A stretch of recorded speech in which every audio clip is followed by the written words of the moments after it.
অন্যায়, আপনার অপরাধ যদি হয় খালের পানির সমান, বিলের পানির সমান, জেনে রাখবেন আল্লাহর দয়া হচ্ছে সাগরের পানির সমান। আমাদের পাপ, আমাদের অন্যায় যদি হয় পাহাড়ের সমান, আল্লাহর দয়া হচ্ছে আকাশের সমান। লা তাকনাতু মির রাহমাতিল্লাহ, আল্লাহ বললেন কখনো আমার রহমত থেকে নিরাশ হইও না। এজন্য বিপদে আপদে সব সময় আমরা প্রশংসা করব একজনের, চিল্লায় বলতে হবে তিনি কে? তিনি হচ্ছেন আল্লাহ। তিনি চাইলেই আমাদের সব গুনাহগুলো মাফ করে দিতে পারেন। এখানে আওয়াজ করে কে? কুরসাব গ্রামবাসীর লিডাররা এদিকে নাই? ওদেরকে ধরে নিয়ে আসেন আমার সামনে। আওয়াজ করছে কে? নিয়ে আসেন এখানে, ওদেরকে একটু দেখি। এখানে আনেন। কে আওয়াজ করে ওখানে? এখানে কোরআনের কথা হচ্ছে, কোনো আওয়াজ হবে না, কোনো সাউন্ড চলবে না। আল্লাহর ভালোবাসার কোনো শেষ নাই, তার দয়ার কোনো শেষ নাই। এজন্য আমরা চাইবো শুধুমাত্র একজনের কাছে, তিনি কে? আপনি বিপদে পড়েছেন, আপনার বিপদ থেকে রক্ষা করতে পারে কে? আপনি অসুস্থ, আপনাকে সুস্থ করে দিতে পারে কে? আপনি বিয়ে করেছেন, 10 বছরের দাম্পত্য জীবন, আপনার সন্তান হয়নি এখনো, সন্তানটা দিতে পারে কে? নাকি মাজারে গেলে সন্তান পাওয়া যায়? অনেকে মাজারে যে মানত করে সন্তান পাওয়ার আশায়, এরকম লোক আমাদের আশেপাশে আছে না নাই? একটু আকল খাটান আর বুঝবার চেষ্টা করেন। মাজারে গেলে যদি সন্তান হতো, তাহলে গরুর যে বাচ্চা হয়, ছাগলের যে বাচ্চা হয়, ছাগল কোন মাজারে যায়? গরুর যে বাচ্চা হইল, গরু কোন মাজারে যে বাচ্চা পেল? কথা বুঝতে পেরেছেন? তার মানে কোনো মাজার থেকে সন্তান পাওয়া যায় না। কোনো বাবার দরবারে গেলে সন্তান পাওয়া যায় না। কেউ কাউরে কিছু করে দিতে পারে না, করে দিতে পারে একজন, তিনি কে? সব সময় সে আল্লাহর প্রশংসা করার দরকার আছে না নাই? কম কম না বেশি বেশি? আল্লাহর প্রশংসা করতে হবে বেশি বেশি।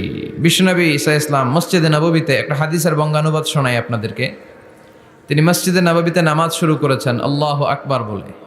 বিশ্বনবীর মসজিদে নববীর জামাতের পদ্ধতি ছিল, সেখানে আমরা যেমনি আমাদের মসজিদে শুধু পুরুষরা যাই, ওনার মসজিদে শুধু পুরুষরা যেতেন না, নারীরাও যেত। সুবহানাল্লাহ পড়েন।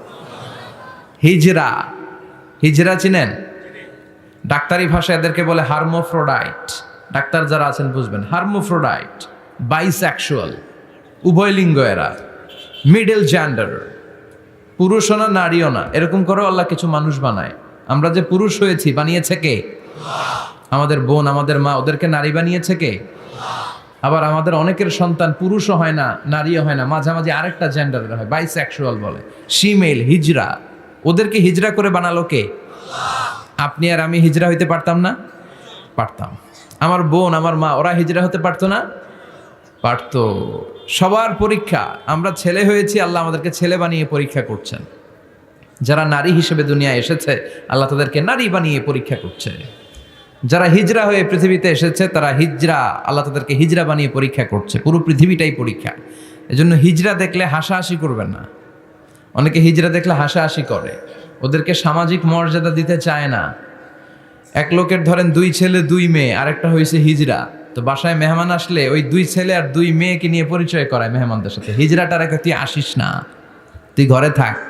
এভাবে সে ফ্যামিলির একেবারে কর্নারে অবস্থান করে। ফলে সে আমাদের সমাজে থাকতে চায় না। সে খুঁজতে চায় যে আমার মতো এরকম সমাজে আর কে আছে দেখি।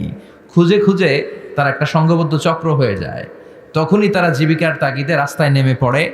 আর হিংস্র প্রাণীর মতো শুক্রবারে জামাইয়ের গাড়ি যদি দেখে, বরের গাড়ি, ওইটা আটকায়। রাস্তাঘাটে ট্রাকের ড্রাইভার থেকে টাকা তোলে, প্রাইভেট কার যারা চালায়, গাড়ি চালায়, ওদের থেকে টাকা তোলে না? এর কারণ এদেরকে আমরা সামাজিকভাবে সম্মান দিতে শিখি নাই। পৃথিবীর অনেক দেশে আমি ঘুরেছি, ওখানে দেখেছি হিজড়াদেরকে সামাজিকভাবে অনেক বেশি রেসপেক্ট করা হয়, যাতে ওরা নিজেদেরকে কর্নার ম্যান না ভাবে যে আমরা এক পাশের মানুষ। না, তারাও মেইন স্ট্রিমের, মূল স্রোতের মানুষ। তাদেরকে বিভিন্ন কাজে সুযোগ করে দেওয়া উচিত। পৃথিবীর অনেক জায়গায় আমি অনেক শপিং মলে শপিং করতে যেয়ে দেখেছি যে শপিং মলের সুপার শপের যারা স্টাফ আছে তারা হিজড়া। বাংলাদেশে একটা সিদ্ধান্ত হয়েছিল যে ট্রাফিক সিগন্যালের এইখানে হিজড়াদেরকে কাজে লাগাবে, কারণ হিজড়াদেরকে মানুষ যে কারণেই হোক একটু ভয় পায়, সিগন্যাল আর অমান্য করবে না। তারপর ওদেরকে ভোটাধিকার নিয়েও 2004 সালে খুব সম্ভব একটা আন্দোলন হয়েছিল। তো সেটাও এরকম বাস্তবায়ন হয় না। এজন্য হিজড়াদেরকে নিয়ে মা বাবারা বিপাকে পড়েন। আমার একটা সন্তানও হিজড়া হয়ে জন্মাতে পারে। স্কুলে যখন আমরা